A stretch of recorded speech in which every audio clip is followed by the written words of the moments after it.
日新闻要带乡亲来去佚佗，当然佚佗嘛要注意安全。台南有真侪出名风景区，其中一个景点叫南赛道文化园区，这是真侪乡亲假日有闲时会去的这个观光景点。不过即马的网络讲伫传讲有真侪这个女性呢，去变数时被翕落来一寡本爱的影片，被翕的地点就是南赛道文化园区的这个公共变数。敢若是有人伫遐斗这个监控的摄影机，伫社群平台底卡顶面呢引起热烈的讨论。是讲台南市警察局有派人去调查，有去调查过，不过呢无发现监控的摄影机，嘛无接到民众来报案。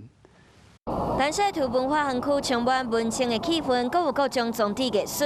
一到休困日，就会去袂少人来佚佗。不过却传出横跨变数红道监控摄影机。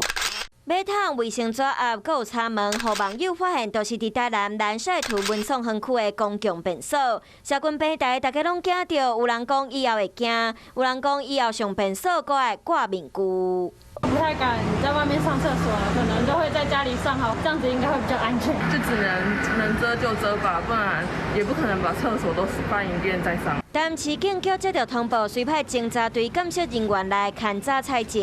看到花纹是这一间没错。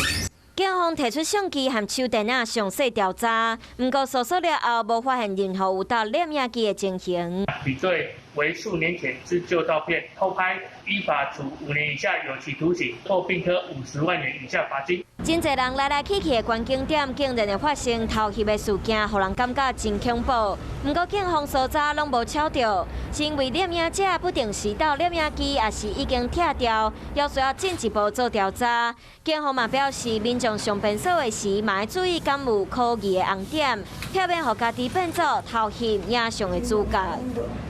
Hello， 大家好，我是乃瑜，要教给大家2个任务。第一个，华视新闻的脸书专页，你按赞了吗？还有华视新闻的 YouTube 频道，赶紧订阅起来，还要记得按赞，开启小铃铛哦。